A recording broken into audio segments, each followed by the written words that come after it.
Sing him a lullaby. Dream, dream, dream, dream. Welcome to the Sunday Movie Marathon. I'm Shark Boy. I'm Lava Girl. I'm none of those because I don't know anyone else in the movie. It's episode 77. There's that teacher. I can't remember his name. He had a really weird name though. Right, I brought this up yesterday and I've not seen it, so it's just irrelevant to me. Oh, I should have said I was whoever plays him. Was it Taylor Lautner? Yeah. God damn. Never mind. Shark Boy himself. Just think about it. I am him. That's what everybody equates him with, I think. How have we been? It's been a week, although for me it feels like it's been a year. Yeah, no, it's Yeah. It's been fun. Yeah, did we record this time last week then? Yeah, it was like the something like beginning that. of Yeah, it was last week. Oh shit, yeah. We've not really done anything since then. We've just pretty much spent the whole week watching Succession. We've gotten Yes. really into that show. We're like the penultimate episode of season 2 already. I don't want it to finish, to be honest. Yeah, it's an incredible show. Highly recommend it. I'll sit. I feel like it's one of those shows that has a lot of hype at the moment. It does, and I can kind of understand why. I mean, I kind of didn't really want to watch it in the first place because it sounded like a really boring premise for a show. But then it got juicy, it got fat, it got dramatic, and it's so stressful. Oh my god, is it stressful? Yeah, I was trying to watch more TV this year because last year I didn't really do anything. Like, I didn't really watch any TV, and like at the end of the year, it was just you guys talking about like TV shows you'd watched. Yeah, and I'm still surprised that neither of you have watched Ozark yet. No, I'm I actually tried to watch it at one point, but I couldn't be bothered. I think with a lot of these shows, like especially for me, when I was watching like Game of Thrones, it took me about 7 episodes to get into it, and Ozark is a bit of a slow burn, to be fair. But when it gets into it, fuck, you think. I thought Succession was stressful. This show was actual stress. That's the problem I have. If I don't really gel with a show after a few episodes, I just give up. Oh, honestly, it's worth the watch though. Like, it's actually one of the best shows I've ever seen. I'm sure it is, but I'm probably not going to watch it. No, I mean, my sister tried to watch it as well, and she was like, I don't know how you and Mum got into this because it's so boring. And I was like, no, you just have to wait for it to like get into the crux of it. But I think the thing that kept me watching it mostly was, Jason Bateman's in it. So that's kind of what kept me going. But then the longer I was watching it, the more amazing I thought other people in it were. Like, is it Julia Garner's in this? I might have butchered her name. She was in that Inventing Anne show that everyone's obsessed with. You know? No, Yeah, I don't think I've anyone's just watched not it. watched Okay, it. cool. Well, she's fucking amazing in this show.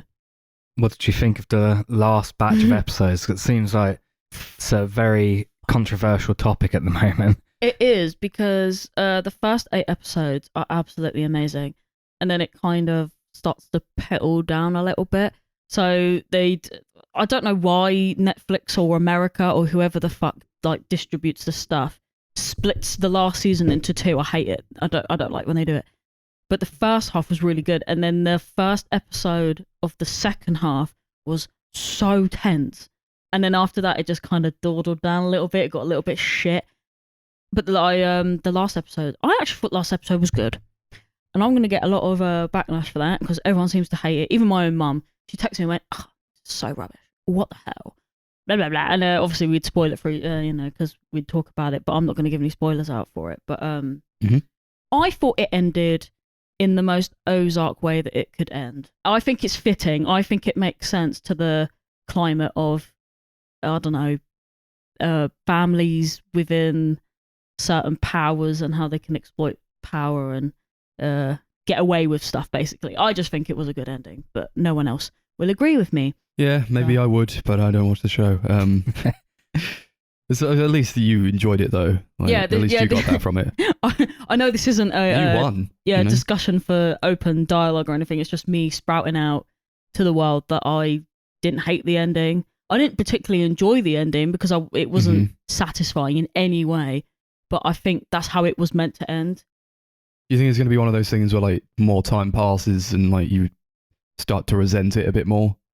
Maybe. I think if I watched the show again, I'll be just as pissed off as I was when I watched it. I mean, I think luckily Chris came home about 5 minutes towards the end, but missed all of the 5 minutes. But nothing really Yeah. happens in that last like 2 minutes anyway. So I mean, I you was didn't miss drunk at anything. the time, so I just Yeah. looked away and closed my eyes. So. And he went to a Knocked different into world. some walls. Yeah. No. Yeah. I think it's good. I think it's actually a show that people should watch. But yeah, if you're not into endings that you're not gonna like, I'd probably would skip it actually because you're I gonna be guess really pissed I'm not off. into endings I wouldn't like. Yeah. Now you No, bring I it mean up. like you know like how people go. So I was reading like because for some reason I get lots of memes about Ozark pop up on my newsfeed, and every comment on there is like, well, at least it wasn't as bad as Game of Thrones. So like if you think that ending was bad, maybe you should watch this show. I Well, at don't least it know. wasn't as bad as this other thing that was shit. Yeah, that's basically what it was saying. Great. There's like a very minute like batch of people that I saw on like rating it on IMDb that agreed with me and said that it was all right. Some people think it's fantastic, and I wouldn't even say it's fantastic, but it's definitely not like people giving it like 1 star and going, God, how could you do this to me? And I'm That like, it's not happens that though, bad. doesn't it? It always happens with avid fans, you know. It's just not that bad. Yeah. Speaking of avid fans, they announced the arrival of the new Doctor. The Doctor Who. arrival. I love that. They are coming. I was really excited to find out that Russell T Davies is coming back to write the show again Mhm. and do the show running for it, because He's a great fucking writer. he's a really brilliant writer. He's done the show before. He's done a lot of like really acclaimed stuff since. Mhm. Still haven't watched it to sin. I You will should, eventually. because that It's in on itself like is a every sin. streaming platform now. It's on Netflix, it's on 4OD, it's Right. on Disney Plus. let it's me not that tell I don't you have why. It's not that I have like no excuse to like watch it. It's that I can't be bothered. Yeah, No, it's- that's why I'm like, I just haven't got around to it. Oh, it I is think if I amazing. didn't live with Darcy or she hadn't already watched it, I would have seen it by now. Oh, no, I'll rewatch it. Okay, I we'll like that give it show a go that much. sometime. I will rewatch it. I do cry quite a lot in that show, so that's a thing to expect. Yeah, but I was happy to see him coming back. I don't know if I want to get my hopes up for what the show's going to be. It's just like if it's going to be, it's probably going to be improved from Chris Chibnall's era, which I just think is absolute trash. And like I really like Jodie Whittaker, and I think I've said this on the show before, but like it's like she could have been really great. It's just that she was written terribly, and like all the writing for those seasons are just like they feel so much a different part of the show that's like you could probably just do away with. They were like, yeah, we're soft rebooting it now. Here's Jodie Whittaker and Chris Chibnall, and it was all just shit. Most of it was shit. And now I think, I don't know if they're gonna like do away with it or like build from it.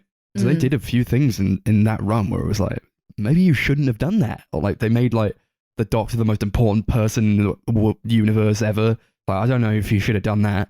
I Interesting. think everyone's like, thank fucking God it's over. Thank God it's nearly over. I watched like a special they did the other week, I think. It Yeah. was like some pirate thing with the Sea Devils.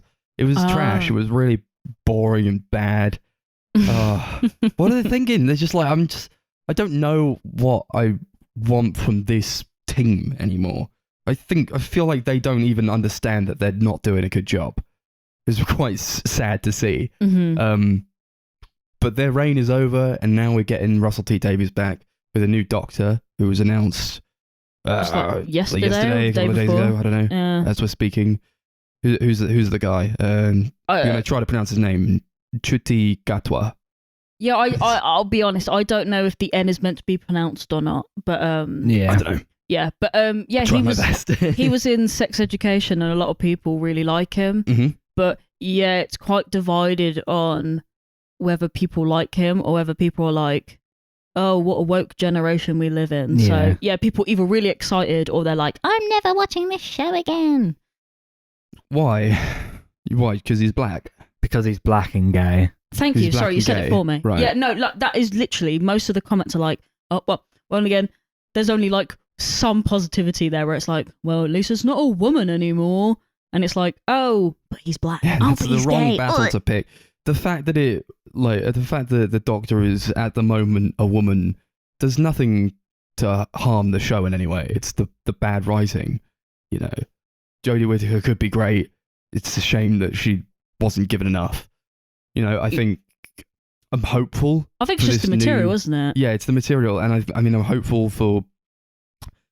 The casting really doesn't mean anything to me. I'm kind of glad that they didn't go for like another white guy, honestly, because it's Like like, an yeah, old how many white times guy can as you well. fucking do that? Yeah, it's like, well, I don't know, old white guy like that. That was more like the classic era, I guess.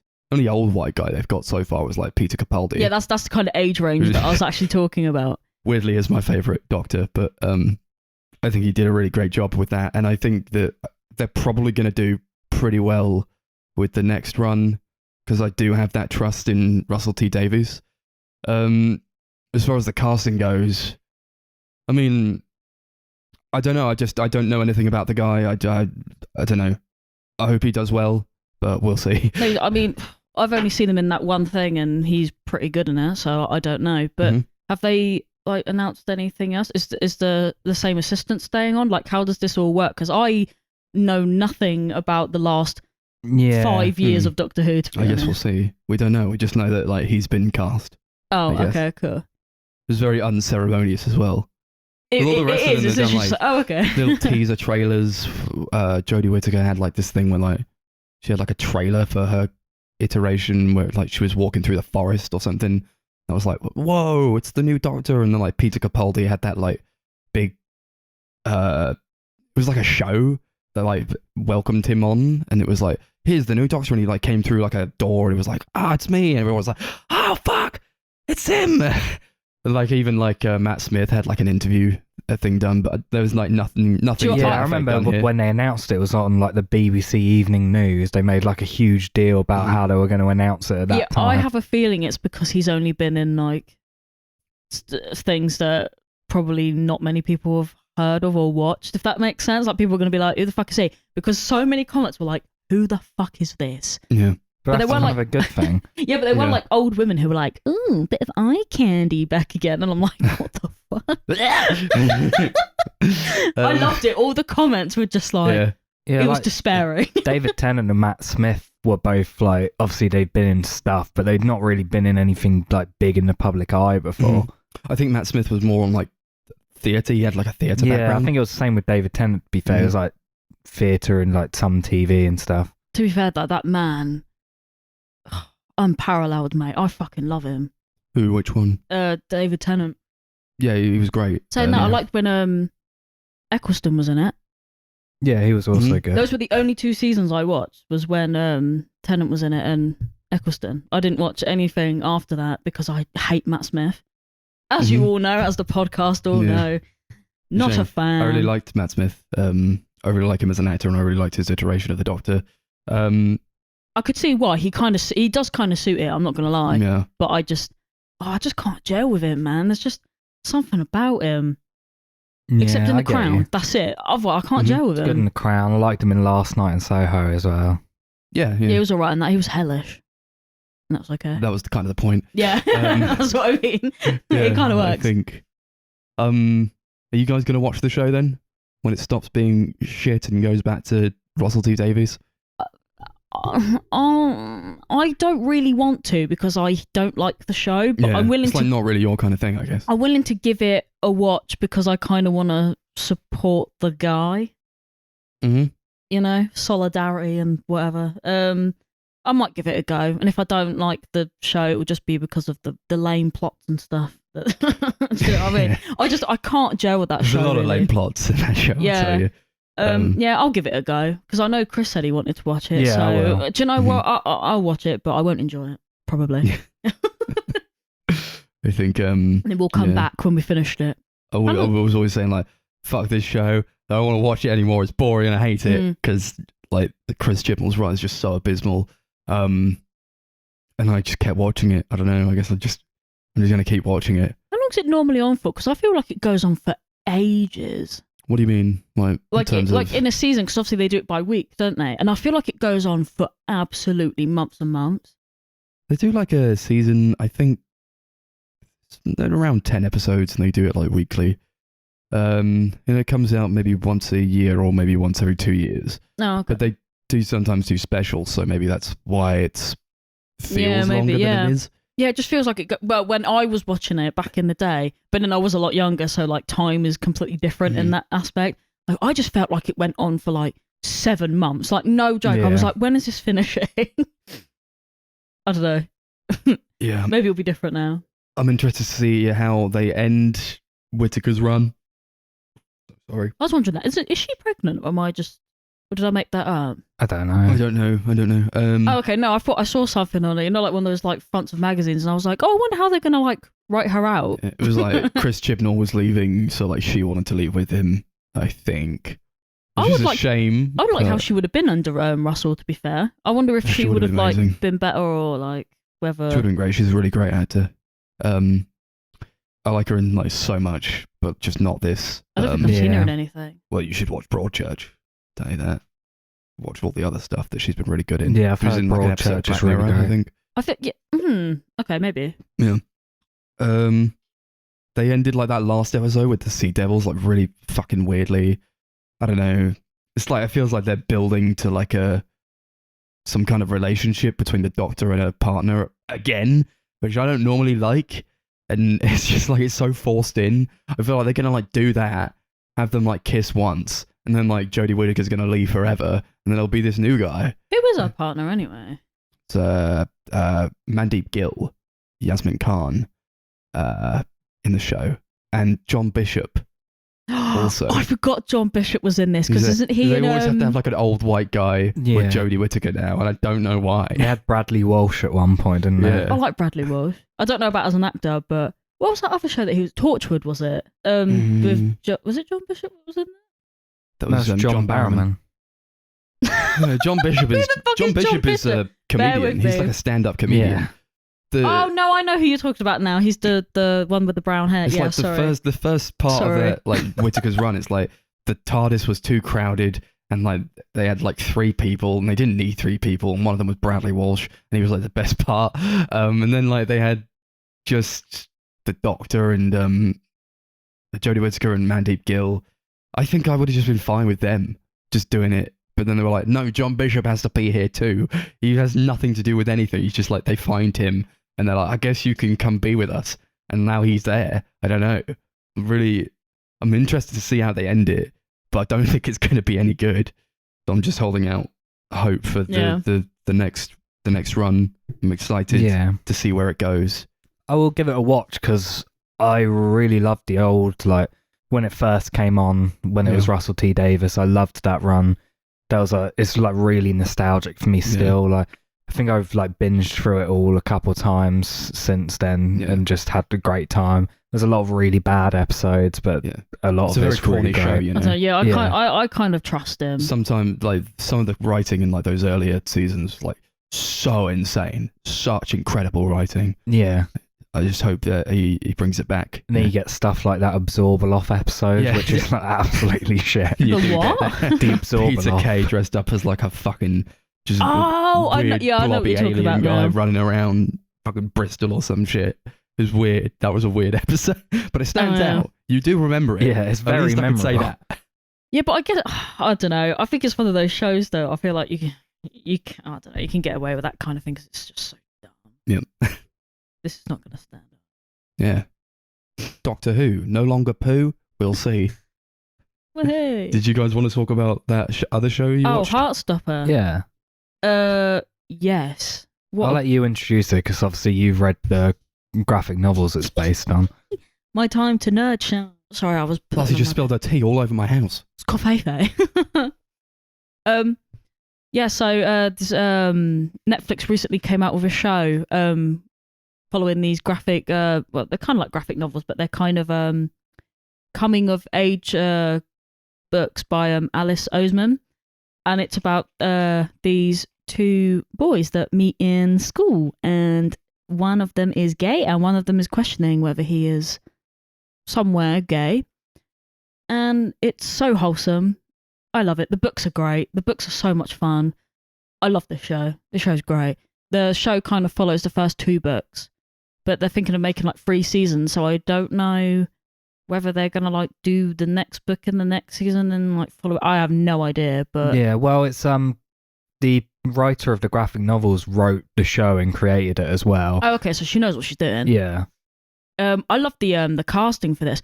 Although I was under the impression that Nick, who's played by Kit Connor, he was in Rocket Man. He was like the one of the I was gonna say little Eltons. Yeah, one of the younger. Eltons. Yeah, he does the whole Saturday night. Yeah, when he's out of the pub number. with the glasses and stuff. Where was I going with that? I was always under the impression that Nick was blonde, which is fine if he's not. But when you read the graphic novels, he looks blonde, and I was like, oh, okay, he's not. He's Kit Connor. But I think he's cute. I love it. I think it's really good acting. Yeah, I think all the casting's really good. I don't remember what the other guy's called. Joe something. Joe Locke. Joe Locke, that's it. Yeah, I really love the tone that the show's going for because it's very light. It's very like wholesome and happy, Mm-hmm. but at the same time, they are kind of tackling kind of dark themes. Like I wouldn't say dark themes, but they're attacking serious topics like homophobia and coming out at school. Yeah, and questioning your sexuality and kind of gender norms and stuff, and coming to terms with that.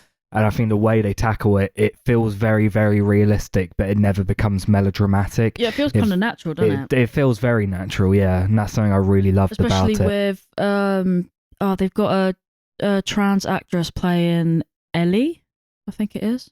Yeah. But I don't know her name. Finney. Thank you. Max just has it up on his laptop and he's like, and something I actually really appreciated about the show is they bring up the fact she's trans in the first episode, and that's literally like the only time I think they bring it up once more, and that's about it. Bring up how they were in like an all boys school, and she transitioned and was being bullied, so when she like fully transitioned, moved to an all girls school, and no one ever questions it or brings up the fact she's trans. She's just a girl from then on. And I really loved that because I can't think of any other show where you've had a trans character and they've not had to point it out loads and loads of times or focused on, their gender dysphoria or anything. Yeah, it feels very real. Yeah, it just felt kind of, it was like the most wholesome, I don't know, it's just one of them shows that just, if you're young and gay or like in the LGBTQ community or whatever, I think you're just going to love this. It's just such a wholesome, nice show. Like there are parts of it that just like really are. I wouldn't say like upsetting, but like really aggravating because you know that these people exist in real life. Like there's a guy called Harry, and he's a fucking asshole. Like he's always like, oh yeah, you see that guy over there? He totally wants to fuck you. What's it like to be gay? Is it fun being gay? And everyone's just like, shut up. Yeah, he's like the stereotypical like big mouthed like bully sort of character. Who's like really popular at school. But at the same time, it's clear that no one actually really likes him. They just they're just scared of him, aren't they? Yeah. Yeah. No, I'm excited to see what they do with it. Because especially with how it goes forward, where the books end, how they're gonna carry it on. Or I know she's got a couple of like spin-offs from like Heartstopper, but I haven't read them, so I can't comment on that too much. But apparently they're quite good as well because. There's like a spin-off of Heartstopper that's actually featured in the series, which is that they have like there's like the tiniest section in I think it's the first or the second book, where Tara and Darcy were there in it. Yeah, and that literally has become like ingrained in the show. So I feel like if she's gonna include things that she's written already, I'm excited to see how she's gonna like do it. Yeah, there's a lot of like really cool, vibrant sort of visuals throughout as well, where she like embraces kind of the graphic novel origins, and there's loads of like cartoony comic book like visuals and stuff that I think look really great. Yeah, everyone's obsessed with that. Everyone's getting tattoos of like the little leaves that like flow by like in the show because it's like in the book as well. Like whenever like something cute happens, it just like there's like little leaves and stuff hanging around. I like it. It's quite nice. I also love the soundtrack that they use. It's like all cool. Like modern day like indie sort of stuff. But they use a lot of like LGBTQ musicians like Girl in Red and Orla Gartland, who both have really great coming out songs that they put in the show. And then that horrific segment with the water park song. Yeah. There's like a house party there's a house party where water parks and churches are playing. And like the whole time I was thinking, that's not the kind of music that plays at like a popular house party. I was laughing because I was like, what was it? That song played and I went, oh God. And then when the churches one played, I think one of us made a comment about like, oh, how is there only like 2 gay people at this party if they're listening to churches? Yeah. Maybe there's more, I don't know. But I like the way the show ended as well. It was very like, I don't know, like you could have stopped the show there and it would have been like fine. Yeah. Do you know what I mean? I thought, I was just getting excited, squealing. Yeah. A lot of great performances and casting, like I said. Olivia Colman's in the show.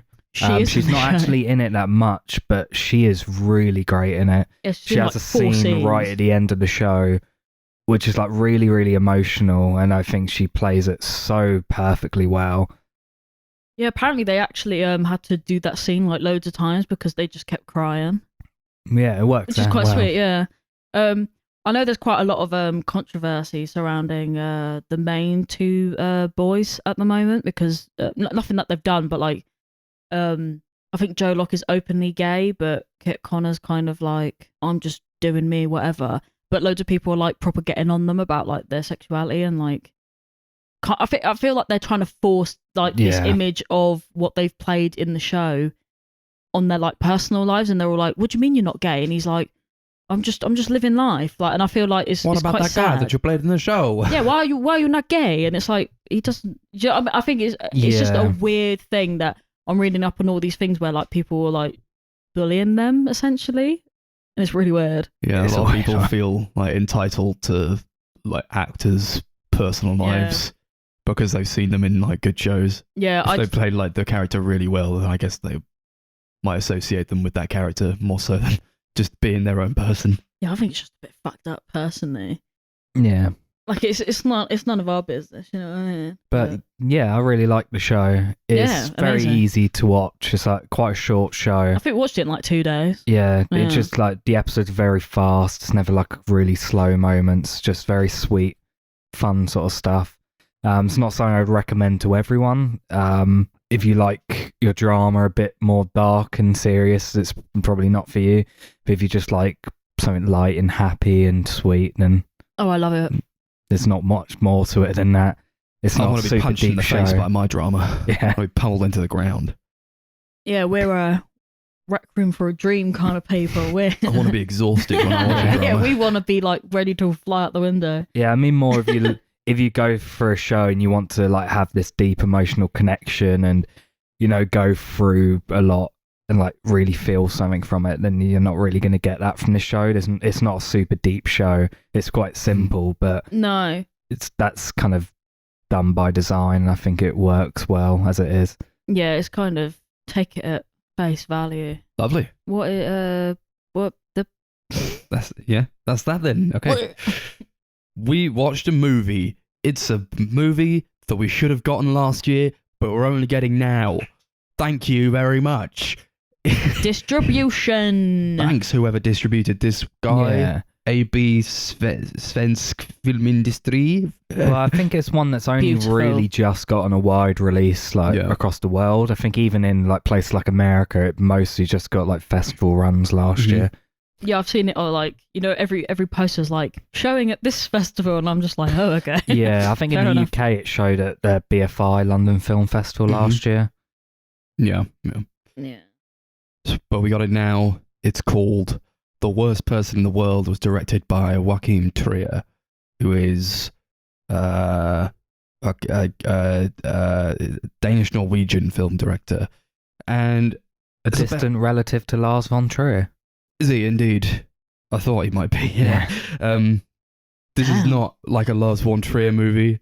Quite a simple movie about a woman called Julie who's kind of battling indecisiveness, wondering what she wants to do with her life, and getting into relationships and the human struggle. And it's also about like the millennial experience, I think, navigating the world, the world and like jobs and romance in the sort of 2020s, I think. Yeah. What do we think? I loved this movie so much. I thought this was a really, really powerful, beautiful movie. Mm-hmm. Yeah. Yeah. No, I really liked it. I know sometimes I go into these films and I don't really know what to expect, but I didn't really know what to expect from it. I didn't really know anything about I didn't it. I didn't look up anything about it. Oh, I saw one spoiler for it when I was looking up something, but that's like all the way at the end of the movie anyway. So Yeah. It didn't spoil anything for them. I read really. like the summary on Letterboxd, and that was about it. And I read some reviews, but I didn't really know what it was going to be like, what like tonally or anything, or what was going to happen. I loved it. Yeah. It was one of those strange films as well, because I spent a lot of it being quite jealous of the fact that I'm not a cartoonist. Yeah. We'll get into that at some point. I liked how they kind of split everything into chapters. Mm-hmm. And this is gonna sound like a really bizarre thing, but when I'm sitting in a movie, sometimes I like to know when it's going to end. So at least when the chapters are going down, I'm going, like, okay, we should be back here. 12 parts or something. Yeah, it's like 12 parts and it has an interlude and a... No, it's an epilogue and a prologue. Yeah. All right, sorry, I don't know my my contents tables. No, I really appreciated that. I liked how you kind of had like these like different segments going on, but then they didn't necessarily have to connect, if that makes sense. Like, you don't have to transition. It just kind of goes, black screen, this is the thing that happened. This is the thing that happened. It's like moments from a life. Yeah, I like that actually, because it's, I don't know, it doesn't seem organic at all, but I think it works for the film and what they're trying to go for. Like, you know, when you're telling a story in that kind of way. You mean like narratively organic, or Yeah. I think it felt like really like realistic, and I think the whole time was just like, yeah, this is life, innit? It's like, this is exactly what it's trying to peddle. Is like, here's what being a millennial is like in the 21st century, and like more so in the 2020s, which is obviously we're all millennials. Whoa! And I think I related to this like so much. Yeah, it's like same. such a relatable movie. And at some point I was like, I don't know if that could be like a little bit grating on me, because I kind of wanted like an experience where like this woman was like completely her own person and not like something to like put like an entire generation of people onto. But I do think the who played her, I'm going to try to pronounce her name, Renate Reinsve. I'm sorry, I can't pronounce it, but she was fantastic. She was so good, and I do think that character does stand apart. Sometimes it felt like a little bit like, "Ha, you're like this, aren't you?" And I'm like, "Thanks, man. I know I am. I'm sorry." It's like a really like tight drama. It's like a lot of it is like really emotional, like so heavy. So it's really heavy. Oh, fucking hell, yeah, it is like kind of exhausting. But it does have like a lot of humor in it as well. I kind of do class it as a comedy. There's a lot in there to make you laugh. Yeah, it was like, it's labelled as a comedy on like IMDb and Letterboxd, so I went in expecting something like quite funny, and it is definitely funny. There's really humorous bits, but by the end of it, I was just like deflated. Yeah, I would not define this as a comedy whatsoever. I think it just has comedic elements in it. But I think it's good though, because you kind of, because you don't want something that's so heavy that you kind of leave feeling like you just want to jump out a window. At least this kind of, I don't know, it felt like it had a glimmer of hope in it, at least. You know what I mean? Like, we all the people the generation I can't speak of, and we're all deprecating humour, ain't we? Like, we make jokes out of every fucking thing that happens. I think in to us. some ways the humour actually makes relatable. the emotional parts hit even harder. Yeah, because we relate to that kind of thing. Yeah, don't we? it makes you like, it helps you connect to the characters and the story a lot more. Like, you start to really care about these characters because, you know, you're laughing at stuff and having a really great time. So when like bad shit happens like it does in the last like 15-20 minutes, you like, it hits you even harder. Because life isn't just like the eternal slog, is it? It's not just like life isn't like a drama. It's not like bad things happen consistently and then at the end you're like, wow, that was like a movie. Because it kind of, it ends, but it also doesn't end, because it's like, it's trying to tell a story, but it is just like snapshots of moments from this woman's life, and at the end, you know, she's not dead or anything, she's just carrying on. Yeah, she's in like a completely new chapter of her life. Like, the epilogue is, I don't know how far away it's set. It must be a couple years after the bulk of the movie, but it feels very disconnected. It feels like, oh, this is what the character's up to later on. Yeah, I think it tied it together pretty nicely. Like, sometimes that could be quite fan servicey, but I thought it's not really a film with a clear beginning, middle, and end. It's just kind of a bunch of stuff happening, and then it kind of ends on I this feel like That's like emotional your crescendo. 20s though, right? It's just like Yeah. a bunch of Yeah. shit that happens. You got to try to figure out exactly like what you're trying to do. None of us have it together, and like we're all scrambling.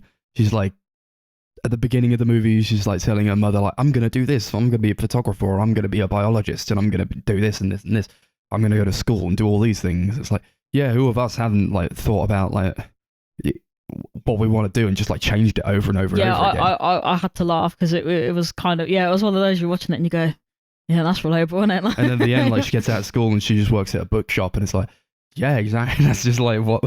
That's Yeah, I kind of know, what like- just happens in this day and age, isn't Yeah. it? yeah, I know. I hate when you see those movies of like people who have gone to like law school and then you see them in the next snapshot and they're like a hotshot lawyer and you're like, no, they're an English teacher now. Please Yeah. stop lying to me. Like, I appreciate that she worked in the bookstore because she's like, oh yeah, it's just something to pay the bills. Because who hasn't worked in a job at school and went, oh yeah, it's just to pay the bills, and then went there for way too long? Yeah, I did it. Chris has done it. Everyone's done it. Like, Mhm. still there. Yeah, that's just like stuff you got to figure out eventually. Yeah. yeah. It's not, and that's kind of what the movie's about. It's like, it's all the minutiae of life and all like the petty stuff like work and dating and getting into petty arguments with like your partners and your friends. And I think it's like gets quite heavy at the end where like there was this guy that she was in a relationship with who like they broke up, and then like years later he got cancer. So, like there was like a whole thing with him getting cancer and like kind of reflecting on his life and how he had like so many regrets, or like he just loved her so much, and like that's the one thing he kind of didn't regret. And it's like he doesn't really have all the answers, or like he doesn't even, it's not like, yeah, all this stuff it's like made me wise, just like I just don't want to die, and that was like so upsetting. Yeah. Don't. Oh, just even thinking about that scene again, especially when he sits in the cut. Nah, guys, I can't do it. It is kind It of was like, too much. yeah, you know what, I did live a good life, I'm quite like, I've been around a bit. He was But at very the end of the day, successful in it's his like, life. to be it fair. all pales in comparison to like the last stand. It's like death is inevitable and it comes for us all, and like, how could you not be terrified of it? Yeah. I think the main character, a lot of the film's kind of her trying to find happiness in a way, and she doesn't really know how to do that. She's kind of jumping between different things, hoping that will bring her some sort of happiness, and she's, I guess, kind of stumbling around in a way, kind of reflecting on some stuff and trying to work out whether she's made a mistake or whether, if she keeps following down a certain path, whether she'll end up okay in the end. And I think that's definitely something that everyone can kind of relate to. Mm-hmm. Definitely. You even get like the start of new relationships where it's like so lovely and wonderful, and like it's like the honeymoon phase of a relationship, and like there was a part where like she kind of stopped time and just like ran through the streets as everybody was like frozen, had like this little thing with a guy she met at a party, and they like run around the city, just like doing shit to like people who were stood still. Yeah. It was like trying to think about like, oh, when you're in a new relationship, you're like the only two people in the world, and that's, I think that's kind of what that was trying to get at, or like trying to stop the world in a way that like makes you like appreciate a moment more. Yeah, that was a really, really beautiful scene, I think. For sure. I really like that scene where they like meet at the party as well, and they're trying to come up with like all different, they're like, yeah, I'm in a relationship too. What are all the ways we could like get closer to each other without it being classed as cheating? It was like, that was really funny and like really fun. They're like smelling each other's armpits, watching each other's shit. Like, I don't know, at a certain point, don't you like know what's cheating and what's not? Like, Well, if you yeah, of like course do all that- these different things that like are trying to breach that sort of divide there, surely you know what, like in your own heart, like what's going too far or what's Well, yeah, not. I think they do know that, but I feel like it's kind of like the fun of like, when you meet someone and you just like want to Like talk experiment. about. It's So, like- yeah, yeah. like you It's like- just coming up with things to do. Like, what do you mean it's not cheating? Like, didn't you see, like, she blew cigarette smoke into his mouth? It was like, that was the most erotic thing in this movie. It's like- Yeah, that was mad. really great like shots as well. Really great shot composition, camera work, and just direction all around. I don't know what I've seen from Joaquin Trier before. What else has he done? Pull up the stuff. Movies. Is just not a lot. I don't think I've seen really anything from him apart from No, this. I've not. I've heard quite mixed things about his other movies, weirdly enough. Yeah, This one seems to be the one that universally pretty much everyone loves. I can see why. No, it's a very relatable movie. I think it's getting like a Criterion release. It's like really, I think a lot of people are really interacting with it. Yeah. Would have liked to have seen it. Maybe get a couple more nominations at the Oscars. Did it get like a foreign film nomination? Yeah, it did. I Yeah. think it lost to Drive My Car. Yeah, yeah. Don't know if it won, but I know it got nominated for Best Original Screenplay as well. Pretty sure Renate Reigns got like the Cannes Actress Award. Yeah. She was fantastic. Absolutely fantastic. I don't think I've seen her in anything else, but No, really it's want to look like out her for her. first like big role, I think. There's quite a lot of like creative visual moments as well. I think a lot of creative sequences, like the bit where time like is frozen, and there's that really great sequence where she takes mushrooms and starts hallucinating, and that's like really surreal and weird, but it's just so much fun and so creative and interesting to watch. And there's a lot of really cool stuff like that throughout, I think. That was crazy. I completely forgot about that, but now I can remember it all. She like smears like period blood over her face. Yeah. It's fucked up. Yeah, that was a watch, wasn't it? Yeah. It was just really great to see this movie on like the big screen. We watched It it was in like like the biggest screen the I've ever biggest seen. screen in the south of England we Yeah. have over here. So we watched it on there. It looked amazing. Really just like wanting to push for more movies to be shown on like the big screen, or like the smaller movies that we don't really get to see. Because this was just gorgeous. That's why I love that Cinema Number 6, because they seem to show like all the small films that don't get shown on like in the big chains. They are doing that a little bit though. I know they've got a couple coming up that are in view at the moment, and I'm like, oh, okay, that's cool. Yeah, I mean, Just you thought it get would've been occasional better. like foreign movies and like indie movies at the chains. Like obviously we saw T-Tane in view. Right. Yeah, we Um, did. Yeah, that You get them occasionally. was It's just alright. Yeah. seems very few and far between. I think especially where this was distributed by Mubi, which is still quite a small distribution like company. It mostly will just go to smaller. Yeah, movie Art are going house to all the places. art houses, aren't they? Yeah, yeah. I think I saw Petite Maman at like one of those smaller cinemas in Chichester. Mm. That was Mubi as well. They're making like really interesting movies. That's why you got to like give chances to these smaller distribution companies, I think. Yeah, I feel like you should go and see a movie, even if it's like a normal chain movie at a cinema, like a art house, Yeah, just to And, like, give them the companies like funding. A24 are like going up there, I think. yeah. I They're making mean, Everything Everywhere All at Once is getting a really big release, and that's their first. I think their first film they've distributed entirely themselves in the UK before. Yeah, Like that's normally crazy. they'll get like Universal or a bigger studio to distribute it, but they're doing this one all themselves. I have a feeling it's because of all the hype that's gone around Probably. it. Like Yeah. the hype is unbelievable for that film. I'm excited to see it. Yeah. Yeah, same. Should we give our ratings on The Worst Person in the World then? Sure. Sure. Take it away. Yeah, this was a really, really powerful, beautiful movie. I think when I saw it, I was like so enamored by it, and left the cinema, and that was like one of the best films I've ever seen. And I was worried that like over the like couple weeks since we watched it, that my opinion would weaken. But I'm still really, really in love with this movie and cannot wait to watch it again. So I think I'm going to give it an easy 10 out of 10. I think this is going to be one that I'm going to fall deeper and deeper in love with as I rewatch it. It's a very intelligent movie. I think I really want to watch it again. It was kind of, I don't know if I wanted like more of an emotional response from it, but maybe that's something that'll occur on a second watch. I do appreciate what I got out of the first watch, and I think more eyes on this movie, please, because it's so good. It's so good. I really love movies like this. They're just like the concepts are quite simple, but they were executed so masterfully. I'll give it an 8 out of 10 because I think perhaps it will go up on a second watch. But right now I'm happy with what I got from it. Yeah. Yeah, I really love this movie. I was like thinking about things when Max was talking, and it just kind of like hasn't come out, spit out of my brain, essentially.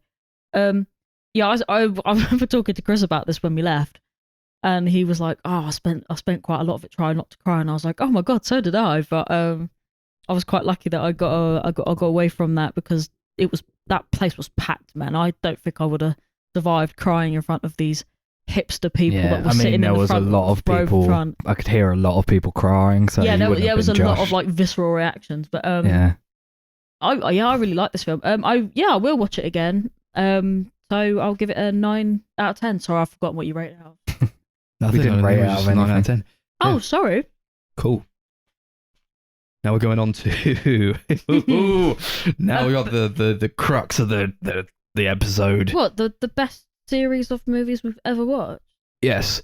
I recently went to Wales and I climbed Snowdon, and on the way back down from Snowdon I hit a rock and twisted my ankle. Now I have a lot of bruises on my ankle and I'm just in a lot of pain, just taking pills.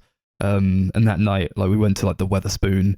I was funneling fucking peanut butter whiskey and ale and just so much pills down my throat. And it still hasn't healed. I was in a lot of pain.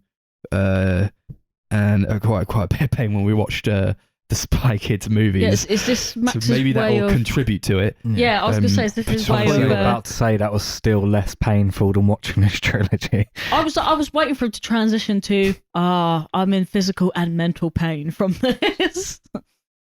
Spy Kids. Just want to give like a thing about like how I was feeling when I was watching this. It was like the mental anguish of having to watch Spy Kids. Oh my god! While also being in physical pain with my foot up. It was a really, really nice day outside as Really well. Right, nice, and yeah. let me tell you what that feeling was. Every 5 seconds, I could just hear Max going, Just deep sighs. I couldn't look at him because I just kept laughing every time he was doing it. I was like, I can't look at you. How familiar are we with the Spy Kids movies? Not very. Upsettingly familiar. Like, I was 4 when the first one came out. They came out over 3 years. They did. So I was like between 4 and 6 when these movies came out. I remember vividly seeing this one and the first one and the second one in the cinema and having all 3 of them on DVD and watching them all the time as a kid. To the point where when we were watching these movies, I was like, oh shit, I remember this bit. Like every single thing that happened. And this is why you were like, oh, I shouldn't remember this. Yeah, I remember the third one. I used to have it on DVD with like the little 3D glasses that came in the case. Mm-hmm. I don't know why I only watched this one, but I think it's because it was in 3D. I went, oh my god, it's in 3D. Can we get it? And I guess that's what happened. Yeah. What about you, Max? Do you watch them? Or... Oh, I was quite familiar with at least the second and the third one. I didn't really remember the first one all that well. And I mean, being real, I even watched them yesterday and I still don't remember it.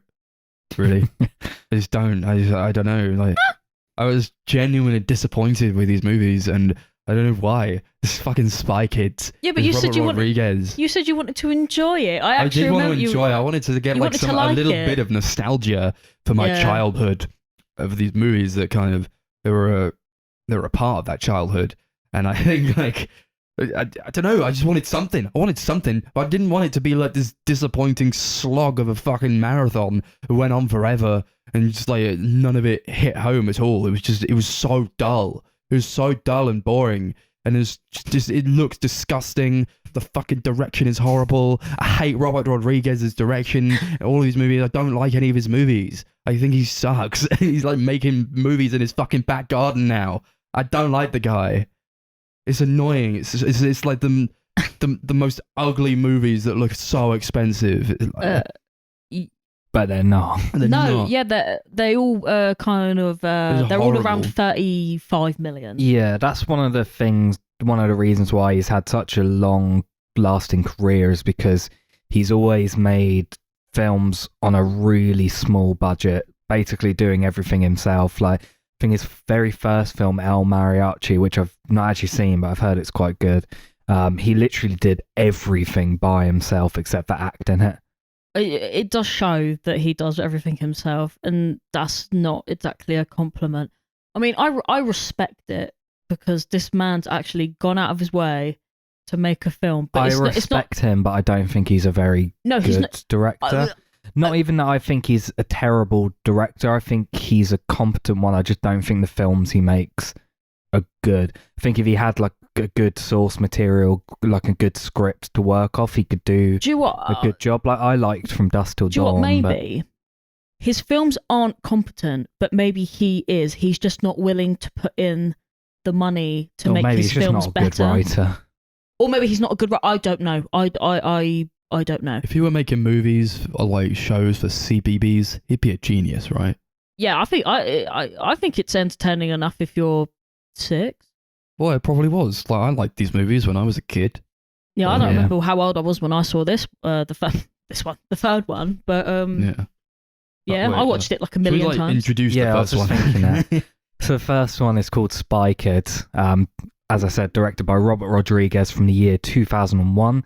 The film is about Carmen and Junie, who are 2 young kids who basically they think their parents are really, really boring and dull.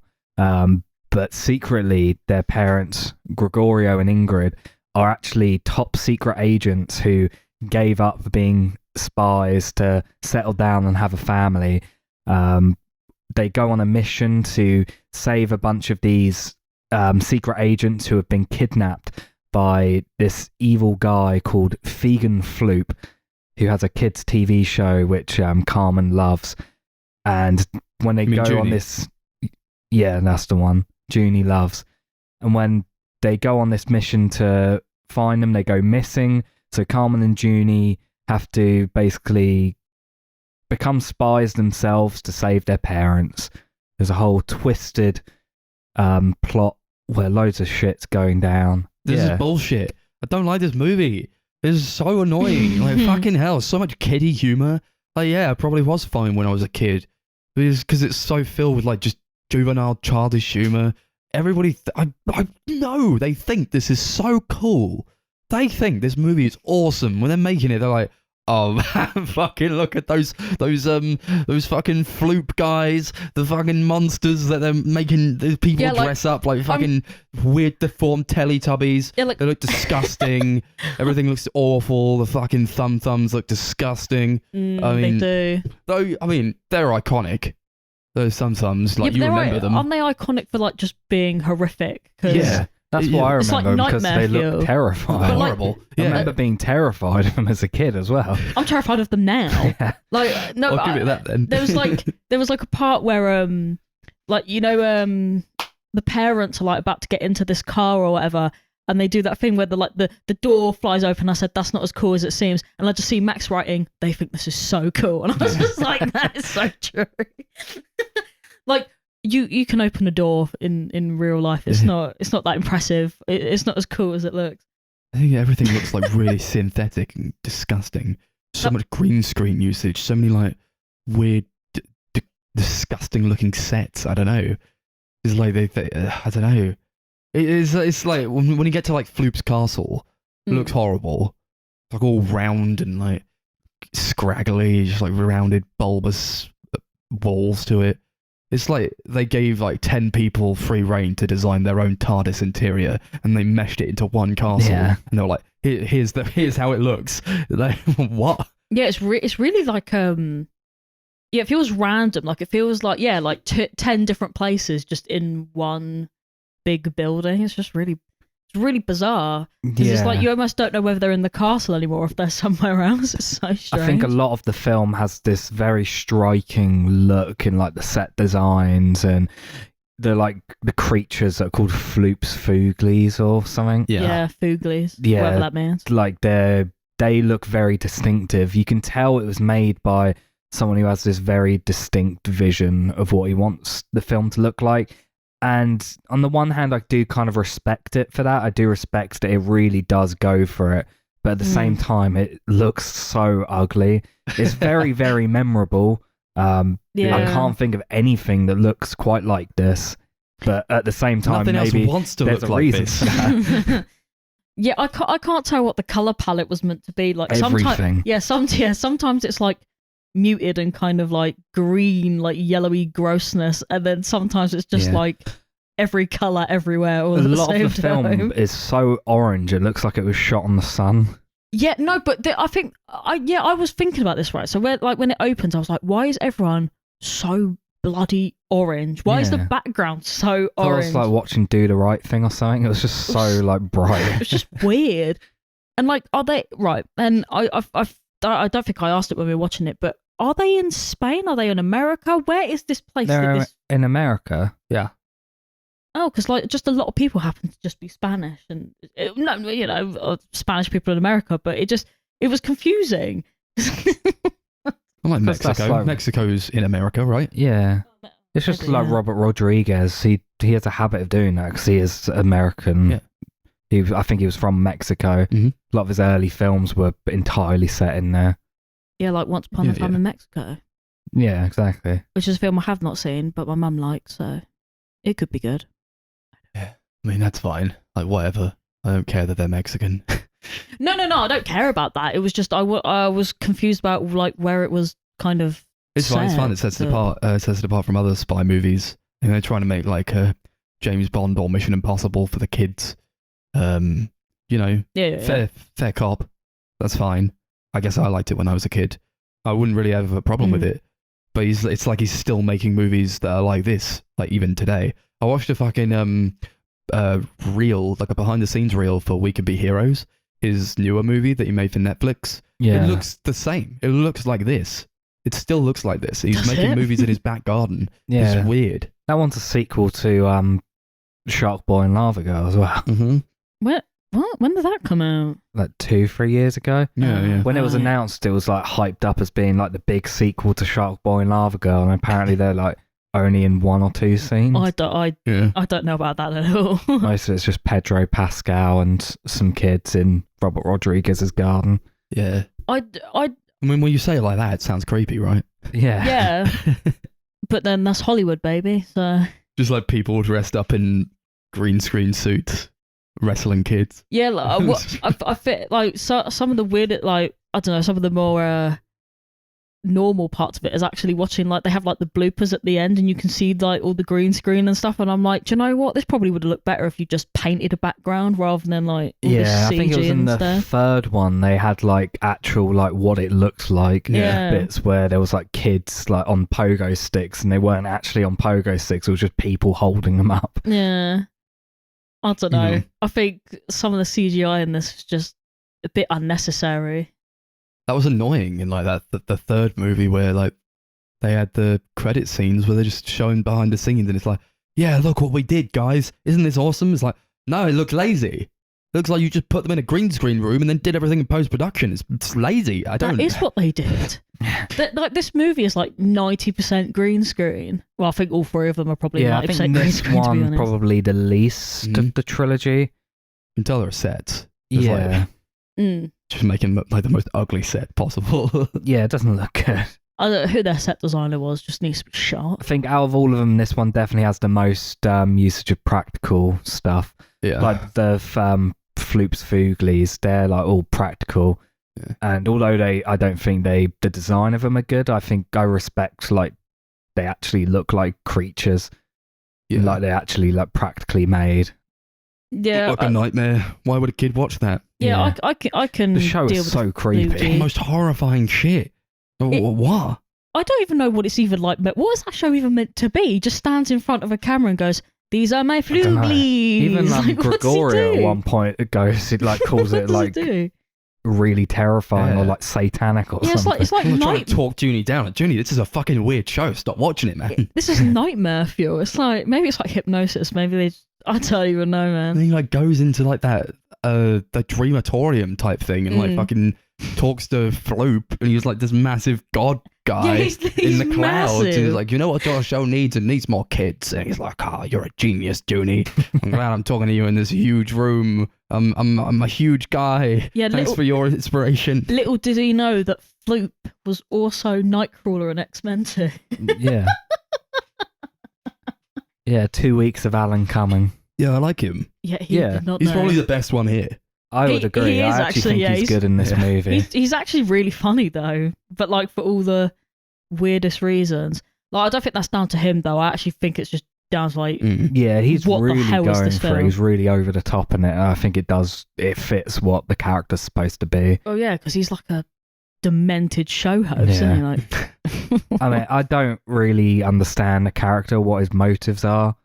No. That's what I found the most confusing in the film because it doesn't seem like he has motives because obviously it ends up not being him. It ends up being but like someone else. at the same time, I'm like, well, why did you agree to doing any of this why to does he go begin along with? with it? That's the Why part are I you don't get. going along with this plan? Yeah, like he if clearly it's not doesn't what you want to do it. He's like, I never wanted to do this. And everyone's like, You what's didn't have well, to. who's If you wanted stopping to you? do a kids' TV show, just do a kids' TV show. Seems like he wants to be a children's entertainer, but for some reason he's been caught up in this like scheme to steal secret agents Yeah, has or he something. been like blackmailed or something? Like I'm confused. I don't understand how this works. Obviously, Needs they're the never gonna get to kids. that. But These yeah, are the robot kids, the spy he's kids. making the spy kids. KX459, whatever. What the hell? Why? They're like, you know what we need? Spy kids. Because kids, nobody suspects a kid. And then these guys are gonna be the future of the robots. Yeah, that is literally their Okay. reasoning. They're like, oh yeah, these spies. Yeah, If we just make them kids, no one's gonna know. it's like are they working with like the government, like the army or something? I have But no why idea. do you dress them in the same costumes then? Like the same outfits, like grey, like Pink Floyd, The Wall or something. Yeah. Oh yeah, And they're getting all like their getting brains indoctrinated. hammered and stuff. Yeah. It's weird as hell. Like, really, you wouldn't suspect a kid who was dressed like a fucking Holocaust victim? Really? Yeah, it's really you saw him bizarre. out in the playground, that'd be weird.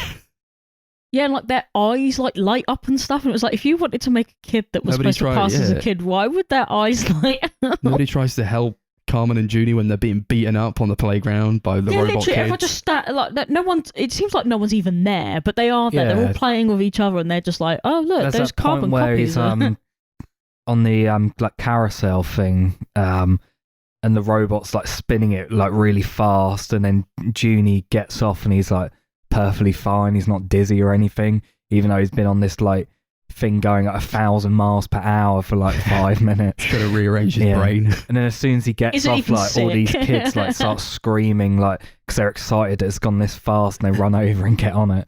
That would never be Weird. me. That whole sequence was weird. Why did Carmen like punch the robot in the face? And then And you like, go, "Ow, my hand! And like still tries to punch him in the face Yeah. again. It's like, what? And then headbutts straight Yeah. after. It's just This'll work. If I use my head. Yeah, it's like ignoring logic. It doesn't make any sense. It worked in Toy Story 2. It can work here. Maybe so. I don't really know what to say about this movie, to be honest. I just felt like it was just kind of there. The Is music that- is iconic. You got that theme song with the like guitar riff that plays in all the films. Yeah, so That's so memorable. yeah, Yeah. just before we started watching it, Chris was like, right, the Spy Kids theme, and I went, I don't know what you're talking about, and then he played it and he went, the Spy Kids theme. I was like, I I spent don't know like what 10 you're talking minutes trying to about. find that one guitar riff, and I couldn't Yeah, because find there it. was like loads of different songs. Yeah, I throughout went through the entire films. score and I couldn't find that one riff. I think it's called the Cortez family. I think. Maybe. I'm pretty sure I that's don't what it's know. called. It came up at the bottom, because we get the subtitles on.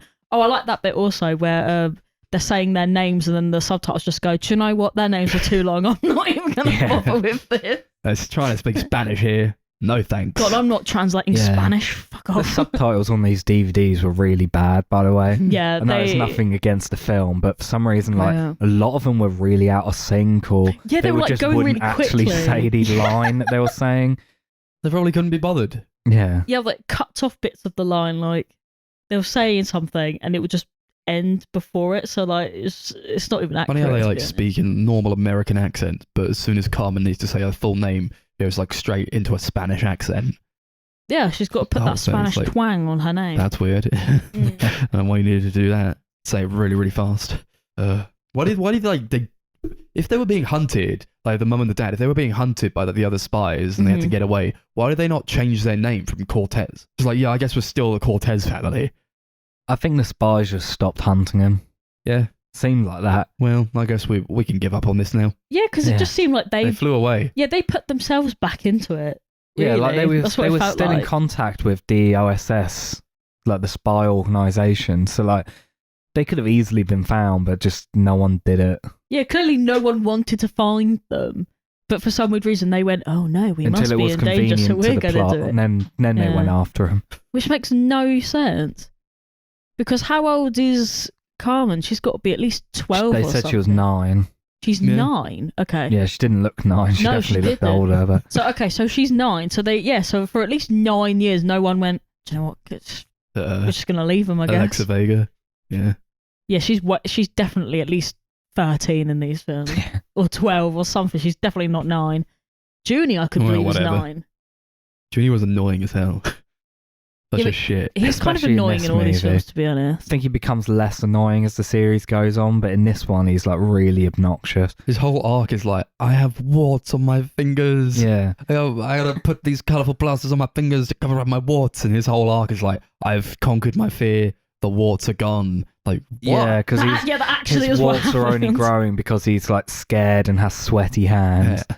That's gross. Yeah, but can't you just have sweaty hands you without just being scared? Learn something instead. No, we have to get rid of the warts. That was what. That wasn't needed.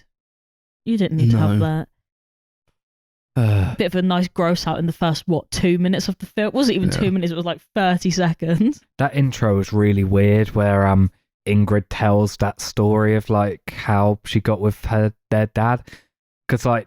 The kids are like really excited to hear this story, and they're like asking these questions, and they're asking it as if they've never heard the story. Yeah, I think but like Ingrid made a point at the beginning where she was like, "I think you know this story better than I do at this point." Carmen was like telling it back to her. Yeah. But then she was like, "But then what happened after that?" And she like seemed really confused and like intrigued by this story, as if she'd never heard it before. Yeah, but it's just plot filler for us. Maybe she's just an idiot. Maybe she forgets every night. Just a little cookie. Who knows? They never like figure how many times they told the story and they never like, isn't that like you and dad then maybe? Maybe it could be like you guys. Sounds quite familiar. No, because they think their parents are so boring that they couldn't ever be spies. I do like the bits though where just after they like, you ever thought, right, when you were a kid, did you or did you not fuck around with your parents' stuff, right? How did they never figure out that all the makeup stuff and all the other like tables and stuff like produce like this mass spy computer? Yeah. Because I used to fuck around all the time with stuff. Like you would have just pushed a couple buttons. It was like, this is the CIA. Like you find things you never wanted to find. Never go through your parents' stuff. It scars you forever. Maybe that's why. Yeah, maybe that's why they never did it. Yeah. They're into some freaky shit, probably. Yeah. I just. Find Antonio Banderas' mustache collection somewhere. He has a very small mustache in this. Like it's like very thin. His little pencil mustache. Yeah, which they establish isn't even real. It's like stuck on. Yeah. Okay. That one's definitely real though, isn't it? Like, you know when you see the other mustaches in this series and it's like, that's fake. Mm-hmm. I feel like his is at least real. Because who can't grow that much hair in a mustache? Like, it was like literally like a millimeter like thick. Mm-hmm. Yeah, it's like their fake uncle played by Cheech Marin, who like has this mustache and he goes, "I'm not really your uncle." He pulls the mustache off. What? Like... What? To be fair, if my uncle did that to me, it would rock my world. He said, "I'm not your uncle," then pulled his mustache off. I'd be like, "Oh my god!" I don't understand why that became like a recurring thing throughout the whole series. It was like, "I'm not your uncle," and it's like we know. Well, yeah, no, their real uncle is Danny Trejo, plays Machete, starting the Machete cinematic universe. Yeah. So there's a Machete cinematic universe. Well, he played Machete in a movie called Machete, and then there was a sequel called Machete Kills. Oh, okay. Oh, cool. That's probably awesome. I'll watch those. There were also Robert Rodriguez movies. So. I won't watch those. Yeah, just the only mention that part name. that made me gave me like a little bit of a chuckle was like when Floop was on the computer screen. He's like, "Oh, that Junie and Carmen are like, you got to save our parents. Can you save them?" And the computer screen says "too late" on it, and he says, "That was actually funny. It's too late." That was all right. Yeah, but that he's just he just made the movie what it was. To be fair. You got George Clooney showing up at the very end. Like, what the fuck? why is George Clooney here? For like 2 seconds he's in it. Yeah, he's not in it for very long. And But he's in all of them for about that long. yeah, I don't understand why he's in them. I guess like he and Rodriguez are mates, you know. Probably Well, just good Yeah, mates. there was a lot of weird like people in the movie. Like Mike Judge plays Donegan, and Mike Judge is the guy who created Beavis and Butthead and Yeah. directed the film Office Space, and he's been in a lot of comedy stuff. We also had Richard Linklater, the director, has a small cameo in the film at one point.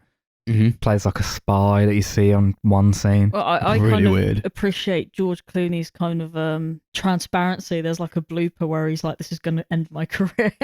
Was that in like the third one? Oh, I don't know. It Yeah. might have been, yeah. I don't know what Robert Rodriguez has on all these directors, but all these like celebrities and stuff. But he clearly has some dirt that people don't want to get Yeah. out. That's like making them be in these movies. He's like well, like right at the end of the blooper reel in the third one, George Clooney's like, this could be the end of my career right here, and it's like, why did you include that in the end credits of your movie? It's like, I feel like he was just being serious. Like they know these movies suck. Is there really anything else to add to this movie? No, probably not. No, We I could don't go think on I to have anything to ratings. say, to be honest. Yeah, we've gone through all of my points. So should we rate it out of Floops Fooglies? Okay. Bloops, floops. Yeah, this is not a very good movie. I wouldn't say I had a bad time during it, because like most of it I was either like feeling kind of nostalgic because I remembered it from my childhood, or it was like so bad that I was kind of like intrigued by the movie. It's a very baffling movie, but it's not the worst thing I've ever seen. Give it like 4 Floops Fooglies out of 10. Yeah, it's probably fine for kids. I don't know. Yeah. Yeah. It's like a baby movie. Yeah, it's a baby movie. Baby movie for babies. I'm not a baby. I'll give it 4 Floops Flulies out of 10. I wouldn't say it was a baby movie, maybe like a 4-year-old kind of movie. Do you know what? I didn't even find it that bad. It was just really like, it was kind of there. It was sort of like inoffensive, but for me, I laughed so much because of some of the like the incompetencies that I actually kind of enjoyed it. And I think if I was like intoxicated or something, it would have been the best time I've Oh ever yeah, had. definitely. This would have been a fun marathon if we were all really drunk. Oh, honestly, like I laughed so much more than I needed to. So I'll give it 5 floopy flugel what's it out of 10. Cool. The second one is Spy Kids 2 Island of Lost Dreams. Came out the year after another Rodriguez joint, and they're back again. The Cortezes, they're all back, and they're spies still, and they gotta like, Junie is like framed. He's like, everyone's like, you took the transmoker device, like you let the transmoker device be stolen, Junie. You're a bad spy. And he's like, no, I have to clear my name. So they go to an island where they find Steve Buscemi, and he's got mini animals in a zoo that have real big animal counterparts on the island, and they got to get the transmuker device back to, I don't fucking know why, because it's like an EMP. They gotta stop the world from being destroyed, I guess. Is it fun to say transmuker? It's a stupid, dumb name. What does that even? What does it? What's, Cool, you just made this up, didn't you? Like, yeah. the worst name you could have given it. Could have just said EMP. Yeah. Takes Yeah. up less time. I think we could benefit on this podcast with having that Island of Dreams song just playing on loop in the background while we talk about this. It's like, no, dreams. Well, like this Dreams. song sang at the end of the credits. Yeah, the song was great. Yeah. That didn't need to be in there. They had like a musical number in the end credits for some reason. It was very bizarre. But Danny Trejo was like, oh, I've made these. You've got to like, because you're a spy, you have to be a pop star for some reason. It's And like it some was like, Hannah Montana I've shit, made innit? this machine. This is a microphone that makes you be able to sing, and there's a belt that can make you dance, and there's a guitar that you don't need to play. And then the joke is that they do this huge musical number. He's like, I forgot to put any batteries in it. And then Well, the I film guess we were ends. just awesome. Yeah. I did enjoy that sequence quite a lot, actually, mostly because Junie plays that guitar, but it's not even like plugged in or anything, like not even like to an amp or anything. It's just he's just playing it and it just sounds perfect. It's just so weird. They I don't were know. always awesome. This funny. is produced by Troublemaker Studios, which is a studio that was founded and owned by Robert Rodriguez, so it makes sense Yeah. that it would start at the Troublemaker Studios theme park. Yeah. Yeah, I Like, guess that's it's a great. thing. Apparently, it was filmed in Trouble Vision as well, according to the credits. Oh my god, I love that bit where it was like filmed in Trouble Vision. It's like big green neon like Yeah. lettering. What does that mean? No idea. Don't know what it Nothing. means. It means it looks like shit. That's what. It means it looks bad. Like they all look bad. This Oh. one, I don't know. Maybe it looks. I kind of think they all get worse as they go along. They do. What, the colouring? Yeah. Just the movies in everything. general. You know. Well, I like that this one had the debut of what's it, the Hannah Montana woman, the girl. Oh, Emily Osment, Yeah. Plays Gertie. There's like yeah. these Gary and Gertie, Gary and Gertie. The Giggles. Giggles, yeah, yeah, that's actually twins. their last name. They're They're definitely like not the twins. One's kind way of older like than the other. villains, but not really. They're like basically Carmen and Junie's like rivals that they're up against. Mm. There's like other spy kids who are higher ranked than them and have all the coolest tech that's like more far like. And you it's can tell when you further get ahead so than there's them. like a scene where the president's daughter is like up there and she's like, I want the president to come and get me now, blah blah, all this other shit, right? And Gary's like scaling the fucking like ride or whatever, and he just turns around to Junie and just starts spouting out just like random words like, this is nanotech made with the nanotech wires of the nanotech something something, and it's just like he's just spouting out words that aren't even real. It's like pseudoscience, and he's like, I wish I had the latest tech, and I was like, he doesn't have the latest tech. Of These course are he just does. words. He has the latest tech for 2002. Yes, What for it was. 2002, which is just It A all cell looks phone. stupid as hell now. I don't know. Probably it looked stupid back then too. yeah, it's really Like, goofy. That's You're one like thing that James this Bond film's got. movies to do Yeah. like better tech than we get in these movies. The coolest thing was like Ralph, that little green bug thing that Junie had. Like back in the day, that was the coolest thing ever, and I just wanted Ralph so much. I still think he's cool. He's a cute little bug.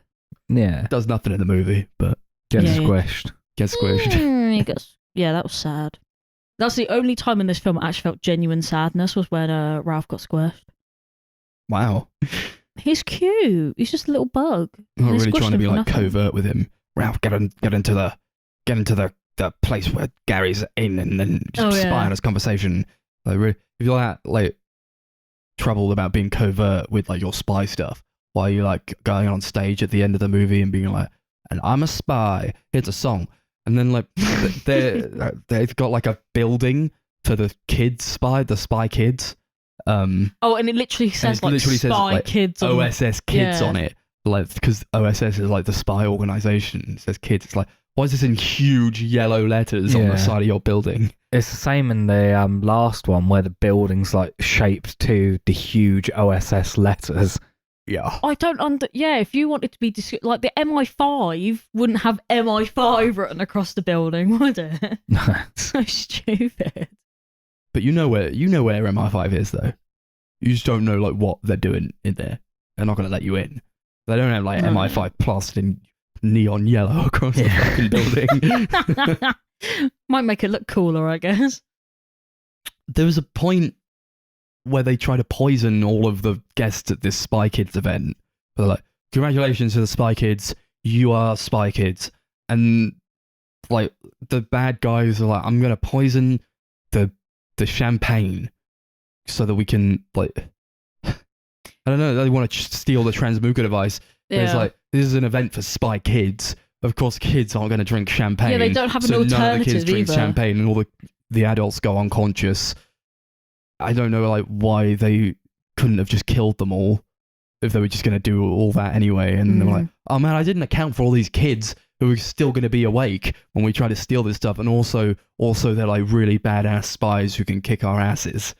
Yeah, and then for some reason they blame Junie for like they act like it's his fault the Transmuka device got stolen, even though he literally did nothing.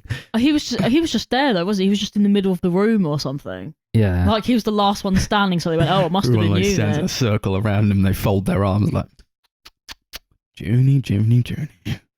I believe you've done this to us. And then Junie becomes almost insufferable for the rest of the movie. Yeah, I don't know he's why it very was his annoying. fault. I don't understand. Nothing in this fucking movie makes sense. There's like so much of it, especially like the tech, so impractical.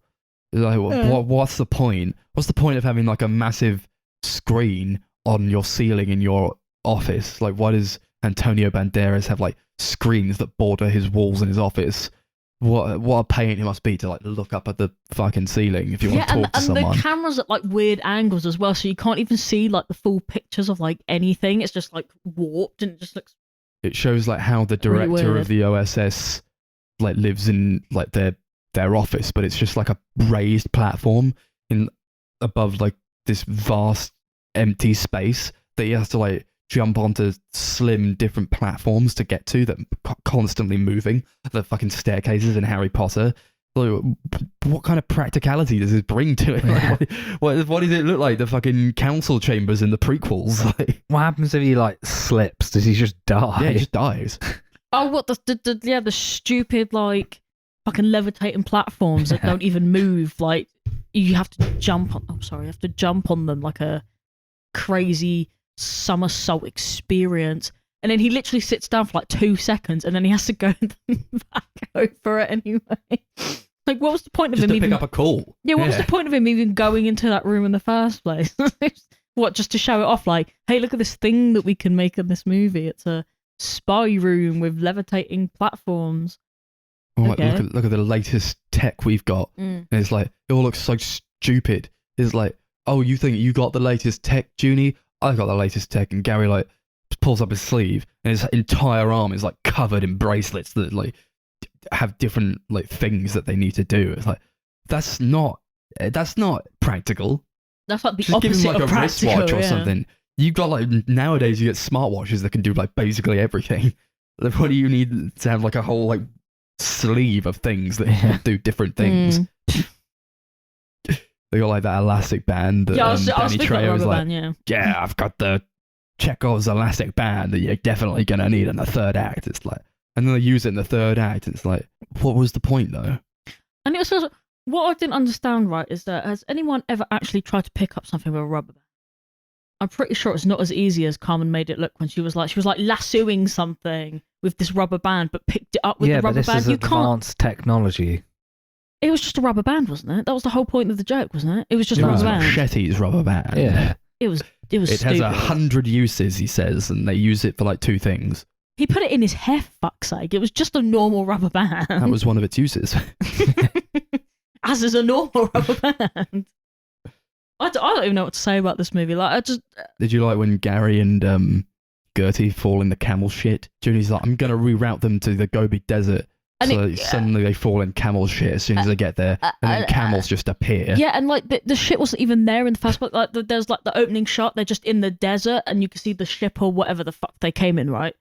No camels, no shit, and then 2 seconds later she's like, "Oh, according to my coordinates, camel shit." Where the fuck did that come from? It was just there. And then they didn't even bother to like wash themselves afterwards. So they just spent the entire rest of the movie covered in shit for no reason. Which was like even more baffling because they had to do the whole thing where they escaped the pods like in the inflatable suits. So clearly they were in water at some point. Yeah, they could have just washed themselves in the water. That's a good point. They looked wet, but they were still covered and in think about poo. it as well, how gross that would have been, because Gary actually had shit in his mouth. That was, yeah. Hilarious. Vile. Absolutely Thanks, Robert. vile. Yeah. That was really funny. There's a recurring joke for it about Gary's laugh, about how he has this really high-pitched, like, girly laugh, which he never, like, when he does it, he doesn't, like, move at all. No. Doesn't look like he's I making didn't think any it was him sort of thing. laughing. I didn't know what. I was like, what's that noise? Yeah, it's just like he a doesn't noise move. happening. Yeah. They're not very... They need to make that character compelling in some way, right? Give him a funny laugh. Cover him in shit. Great. Cool. There's like this whole homage they do to, I think, Ray Harryhausen and like the Jason and the Argonauts, but it's like worse. Yeah. They're like these like different animals that like look like they're CG, but like it looks like they're trying to be kind of stop motion type stuff. Yeah. They got like the skeletons. There's obviously the iconic skeleton fight in Jason and the Argonauts. I think they're trying to replicate here, but it's all in CG and it looks trash. Yeah. It would have actually looked so much better if they went all in and did like the actual stop motion thing. Mm-hmm. I actually thought they did. Like as a kid, I always thought there was stop motion until we watched it this time. I was like, oh, it's just CG. Yeah. Yeah, I guess it's easy to fool children, though, isn't it? I guess that's why most of his films are probably for children.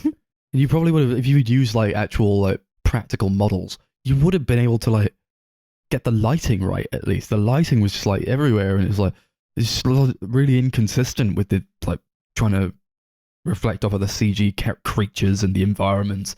All look really weird. Like nothing looks like it belongs in the environments they want to belong to.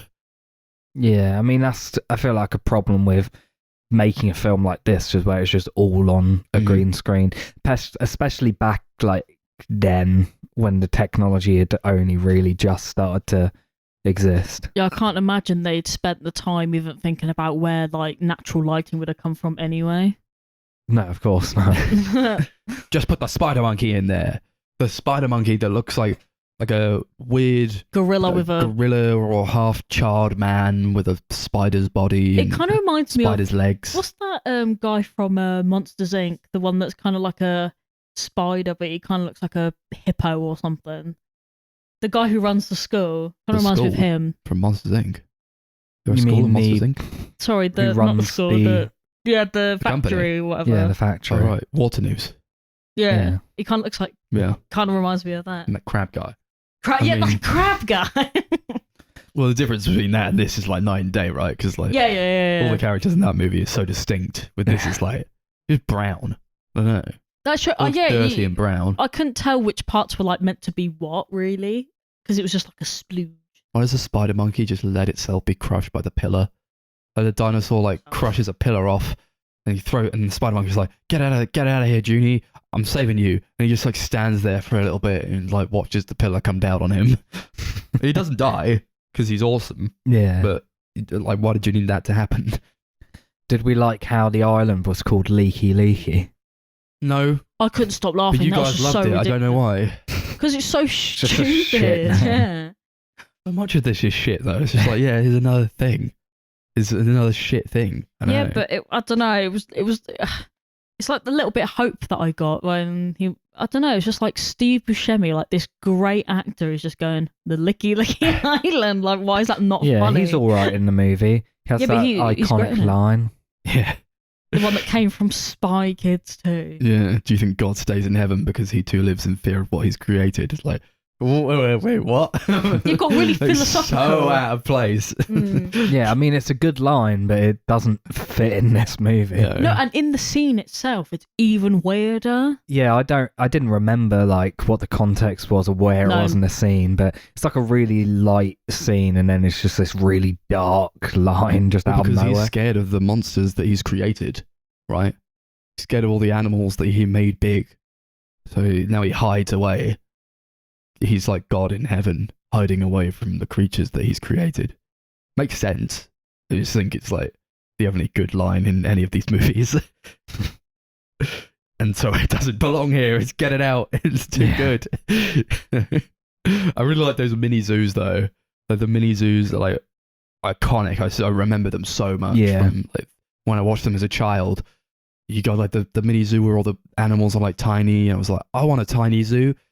And you got Zoo 2, Mini Zoo 2, but it's spelt like TOO, and like all the animals come out of that one, and they're like different amalgamations of like two animals. We put two animals together, like those magnets you can get.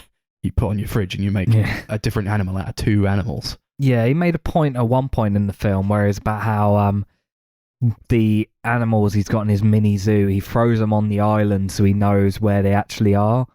Yeah. Like somehow they sync up on his model island the mini versions of the animals to the big versions of the animals. It literally makes no sense at all. Well, what do you mean? Makes sense. Yeah. They just like go where their big counterparts are. And But then then, you can like, see a map of them. Right at the end, you have the big like minotaur like waving goodbye to the small one that's on Junie's shoulder. Yeah, because they're not on the. They were just like you could put them on there and they'd show you where it was. Like you could still take them off and they'd be their own dudes. Okay. It still doesn't really make a lot of sense, but whatever. Well, of course it doesn't. Once again, we can't start getting into these existential like questions when none of this shit would make sense anyway. So it's kind of. I was like so jealous when I was a kid when Steve Buscemi gave Junie the mini spider monkey. I was like, oh man, I want a mini spider monkey. That's so cool. It's not cool anymore though. I do wonder what the uses of a mini spider monkey would be. To fight. Ah, He fights Ralph. He fights the little bug. Just Of like course, yeah. gladiator battles for Junie's Yeah. amusement. This film is like the longest in the like series by like I think almost 20 minutes. It's like an hour 40 for some reason, and it honestly really does feel it. It Yeah. feels so bloated and long. Like they add in this whole subplot with the parents like meeting up with her parents and how she's not really there. Like her parents aren't they don't approve of Antonio Banderas, and he kind of has to prove to them that he's worthy of being her husband. And like they're trying to find the kids and they're arguing about whether they're doing the right thing, and it's like this whole subplot that easily could have been removed and just kind of pads out the movie that doesn't need padding out already. And then the mum played by the mum who is the mum in 2.5 Men. She's played by the actor who plays mums. Yeah, she's just in every mum thing ever, isn't she? There was like that really like that scene that just didn't need to be in there with when they were like driving like in whatever they're driving in, and they're like no backseat driving, and they're all like arguing, and it just didn't need to be in the movie. Yeah, I feel like a lot of the film as well is just really boring exposition that we don't really need. It's like they're trying to explain what's going on and like the island, but it's like this is a stupid kids movie. No one really cares how everything works. Yeah, and all these like scenes that are really pointless, but then have like this like one thing happen in them that supposedly make it worthy of the movie. Like in the same scene where they're doing all the backseat driving and stuff, he's like, "Did you remember Junie's necklace from when he was like 6?" And they're like, "Yeah, so I put a tracker in that necklace so we can find him." It's just like, oh, okay. Yeah. Thanks for that. Bit where Carmen and Junie go in this cave and they can't speak in the cave, but somehow they can start like speaking like with their minds to each other. And then for some reason that just becomes a power that they have after that scene that comes up at the end of the movie again, and then they bring up in the third movie as well. And they never explain like how that worked, how they suddenly got this power from being in this cave. It just is a thing that happens. Magic cave. Apparently so. I don't know about you guys, but I'm ready to stop talking about this movie. Yeah. We'll do it out of transmukers. Yeah, this film sucks. It was really disappointing. This is like the only one that I actually was disappointed by, because I remember this being the best in the series, but it really wasn't. I think it's better than the third one, but I feel like there's definitely they get worse as they go on, and this just isn't a good movie at all. I give it 3 transmukers out of 10.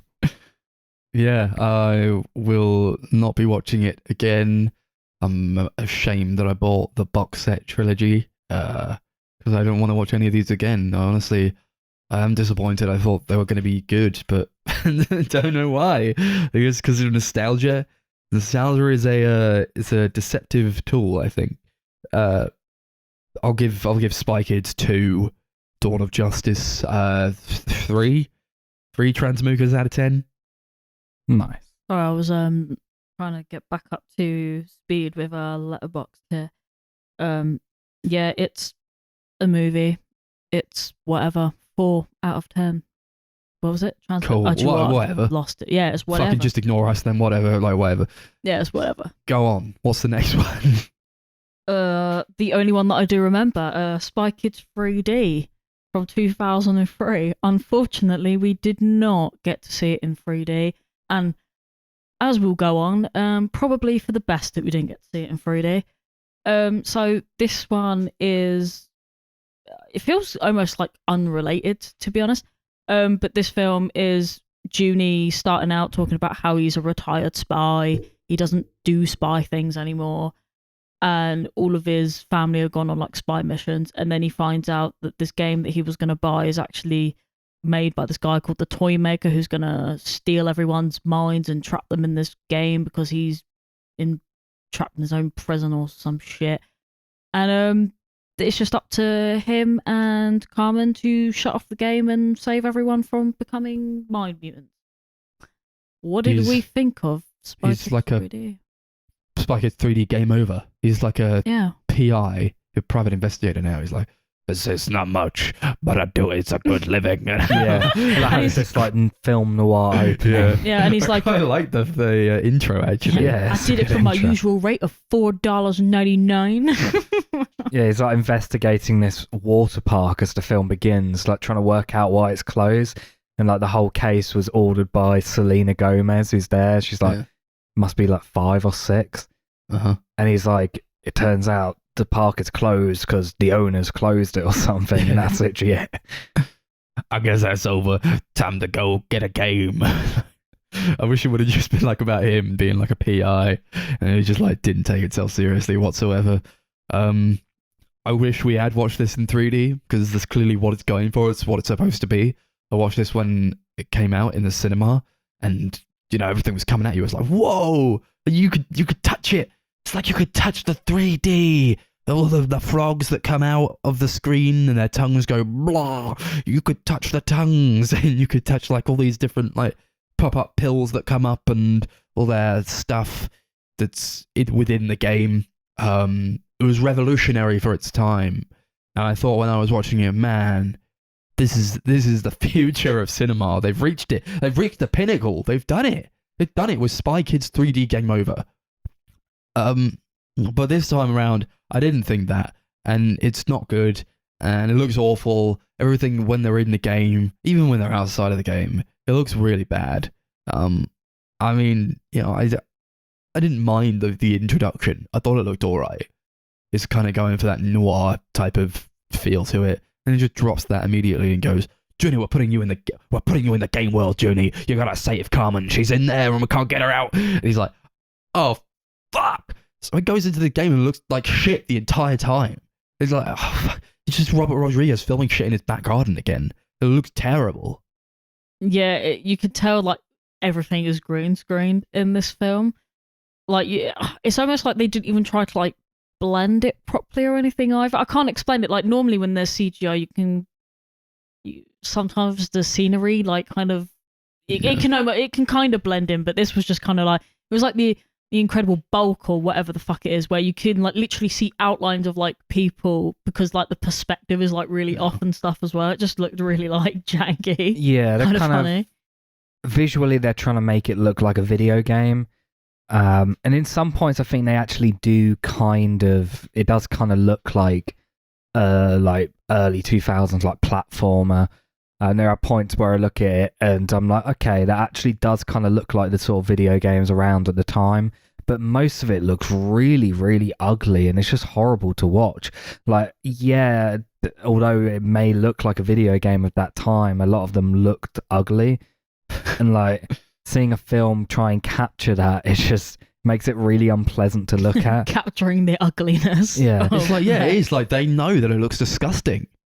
They know it looks bad. It's like, yeah. Like you play a game from that time and if it's a good game, it doesn't really matter whether the graphics look good or whether they've like aged well, if like you're actually like having a good time playing the game. But in this, you're not playing a game, you're watching a movie. So if you're watching something that looks ugly, it's going to inherently ruin the whole experience. Especially when there's nothing interesting or good happening. No, most of the interesting stuff only comes when you're like looking at the 3D stuff. Like I could only imagine that people watch this because they were like, "Oh, it's in 3D. Let's just enjoy like, they that." poke the screen. Yeah, it's like the gimmicks, isn't it? Whoa, that would have looked so cool if it was in 3D, but it's not. It's just in 2D. We're watching it. They use like every possible opportunity to like throw something at the screen. Like, like everything will be like normal, and then suddenly like some chips will start flying at the screen, or like bubbles will come towards you, or a character will throw something at the screen and the screen will crack. Yeah, it's really jarring when you're watching it in 2D because it looks weird. Yeah. But I'm really glad we did watch it in 2D because I think I would have had the worst headache ever if we watched it in 3D because it's such an unpleasant film to look at. And wearing glasses already, like I can't imagine your eyes have to do like 5 times the work. It's vile. Yeah. Even like Junie goes into the game and like he's like, "Whoa, computer generated, low res," and it's like, "Do you just say this looks like shit?" Yeah. It's his character say, "Just this movie looks like shit, man." Well, at least he knew. I did like the bit where he said low res because I was like, "Well, yeah." He just turns around. There's like these buildings that just look like big blocks of particles. It just looks These so terrifying looking frogs start flying in on pogo sticks. and they look really bad. Oh dear. Yeah, it's just like an excuse for Robert Rodriguez to like sit in his back garden on a deck chair and just like direct things from his back garden. Yeah. He's lazy as shit. There's a bit in the blooper reel at the end where something goes wrong and Robert Rodriguez walks onto the shot, like into the frame, and he's just holding a guitar and he just cuts away from it. Yeah. Oh my god. It's like he's given up. Yeah. He just don't care. He's like, this is gonna make $1 billion. I don't care. Yeah, he doesn't really have to care, does he, to be honest? I don't know. I think like even just like looking at just the shadowing, like they didn't even bother to like put shadows in the movie or like light it in any kind of realistic way. You like look at like the placement of the feet. It looks like it's just like hovering on the fucking green screen. It just looks disgusting. Oh fucking! Like you didn't even try. Like you didn't even try. Like I wouldn't even mind it if it looked like they had given a shit. But it just looks like they didn't care. I don't know. There was that character, Demetra, who's like a girl in the game who was like, she's awesome and she's like supposed to be like a love interest for Junie. But like every time like she comes up, they play like this soft piano music. It's so fucking corny. Oh man, what the fuck? What are you gonna do with this then? I want to know how this is gonna resolve. It turns out she wasn't even real. She was just like a computer program, and then she dies. What was any of that for then? The whole like bit where like she sacrifices herself at one point because they have to. Two of them have like one of them has to battle Junie, and like whoever loses this battle dies, and it's game over for them.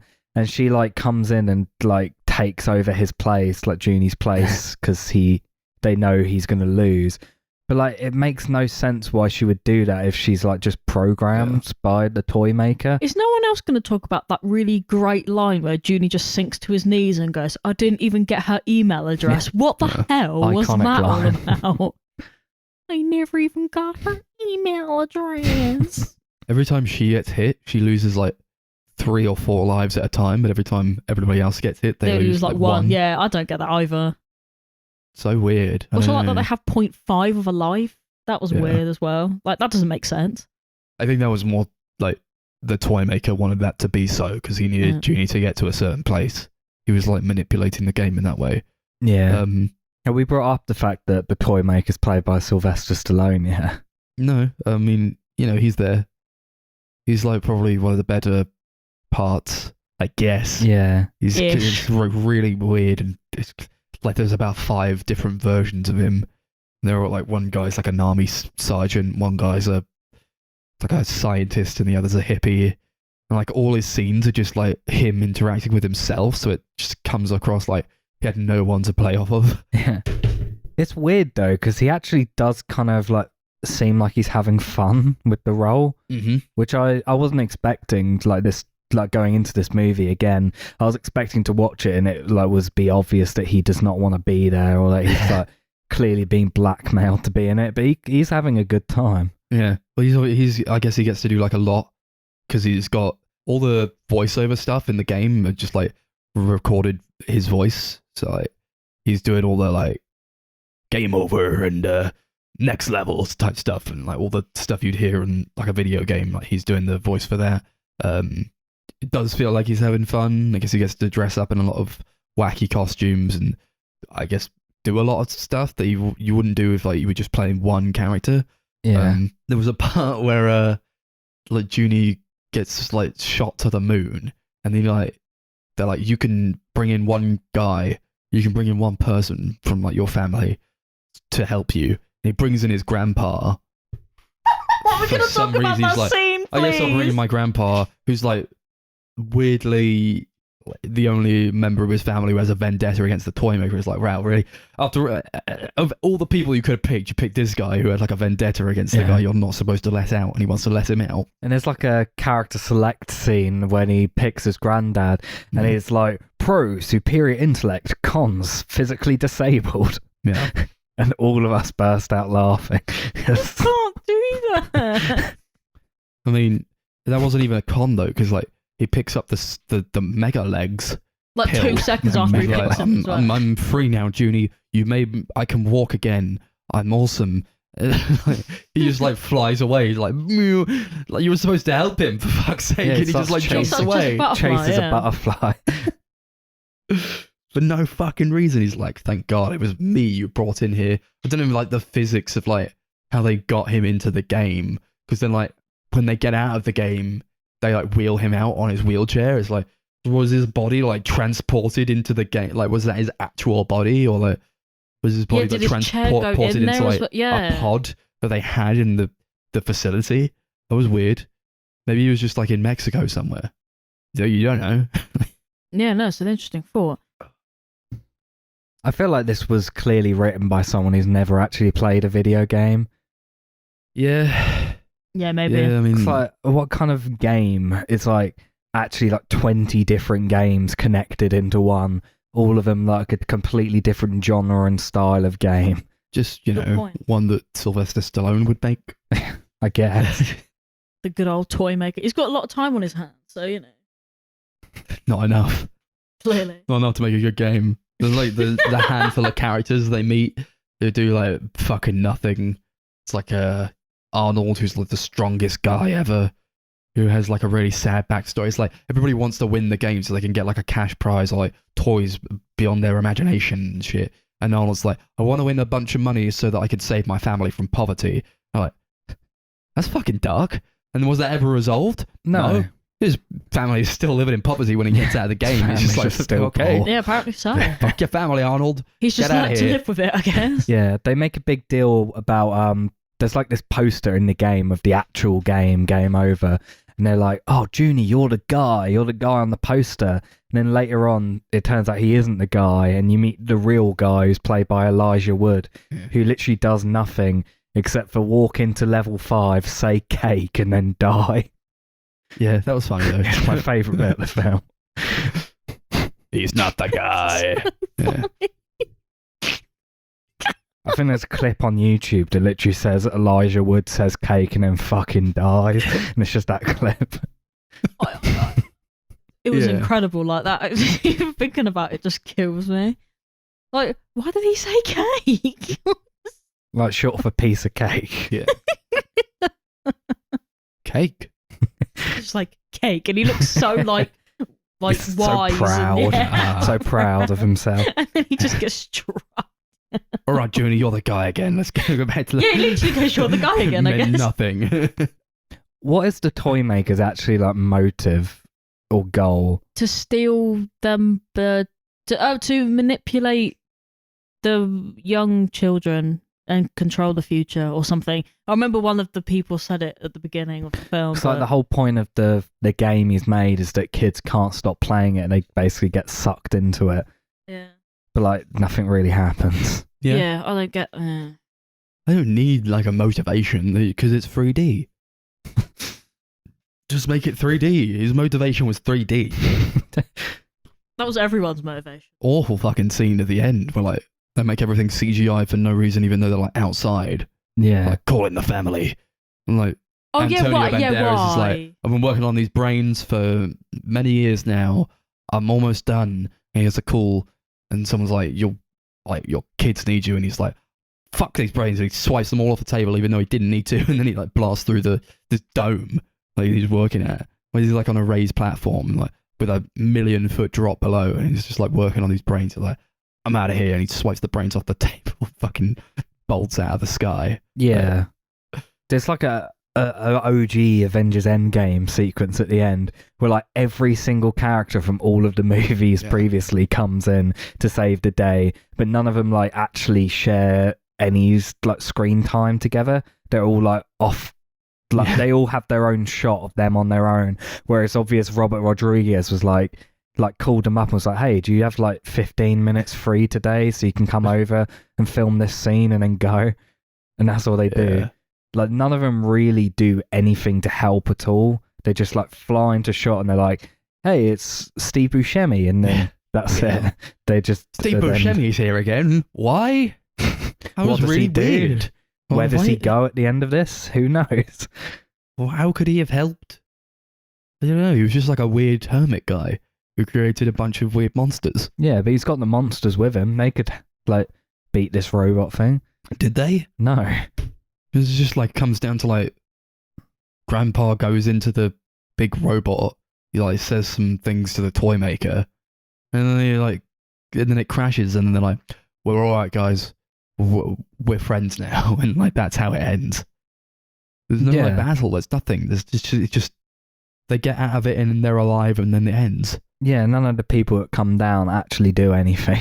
No, and then it cuts to like the credits, where you just get a bunch of actors pointing at you and laughing. This is because you're so stupid for having watched the movie. That is true. I mean, I felt pretty stupid after watching all of these movies. Anyone else? I thought it was going to be good. I remember watching this in the cinema. I was having the time of my life, I think. Yeah. I didn't think it was going to be good, but I thought I was going to enjoy it more because I remembered the film. I thought, the nostalgia of a film, but I didn't really even have that, to be honest. Just kind of, it was just there. I have nothing for it anymore. I have no nostalgia because it sucks. Yeah, this one I didn't really ever have nostalgia for. Like, I loved it as a kid, and I think when I grew up a bit, I rewatched it. Not the other two, just this one, and I was like, Jesus. So I kind of knew what it was going to be. I knew it was going to be bad.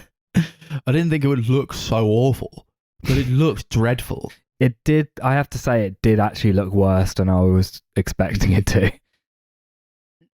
No, I thought it was going to look pretty bad. I knew it would look bad, but I didn't realise it would look this bad. I still think I would have had a better time if we'd have watched it in 3D with the 3D glasses. Yeah, definitely. Oh, 100%. But at the same time, I probably also would have been sick, so... Yeah. Oh, well. Thanks, Robert. Should we go on to ratings? Yeah, sure. What are we going to rate this one out of? We'll do it out of toy makers. Sure. Emphasis on the makers.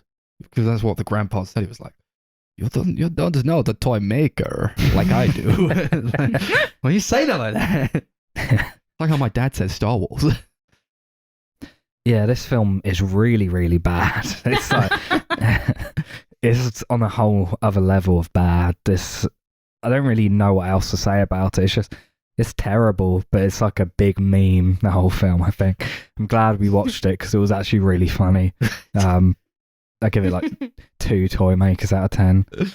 Oh, God. Oh, yeah. I mean, all these movies I was disappointed by, and I feel quite bad for that. But at least now I know what they are.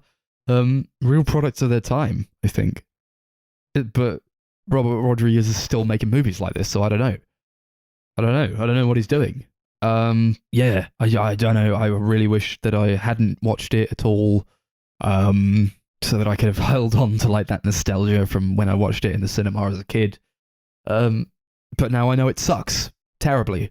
I'll give it 3 toy makers out of 10. There's just not really a lot to say about this film, is there? I actually think maybe one day, someday, when we're all really drunk, I would happily laugh at this film all over again. 3 toy Yeah. makers out of 10. One day we should get drunk and watch it in 3D. Yeah. Please don't, because I will. That'd be good. Yeah, I'd like that. But that'll be the only time we'd ever watch it again. I'd do yeah. that. Probably throw up. Yeah. With all the Yeah, you fucking would, motion yeah. sickness we'd It'd be get from it. horrible. Cool. So Great. So that's Spy Kids. Along with all the rest of that stuff, we've got another episode coming, I think, pretty soon. Maybe do like a bonus one on like the new Marvel stuff that's come out, Moon Knight Season 1 and the new Doctor Strange movie. Yeah, might talk about everything everywhere all at once, maybe. Maybe. We could do that in episode 78. I guess we'll see how we feel. Yeah. But until then, we got a wheel to spin. That's going to tell us what we're going to watch for episode 78 and whether we're going to have a terrible time or an alright time or a really good time. Maybe it'll be another Spy Kids. They're like, you didn't watch Spy Kids 4. What's Spy Kids 4? If I see a single person tell me to watch Spy Kids 4, I'm going to block I don't them. think anyone has seen that movie, to be No. fair, so... I don't want to see it. I remember seeing the DVD in Poundland like a year after the film came out. Yeah. A true testament. Right. Right. What we got for Now the that, next? yeah, now that Chris has added stuff to the wheel, I'm kind of... don't know if I should be scared or not. Okay. It's one of those decades ones that I put on 1960s movies. I'm fine with that. Okay.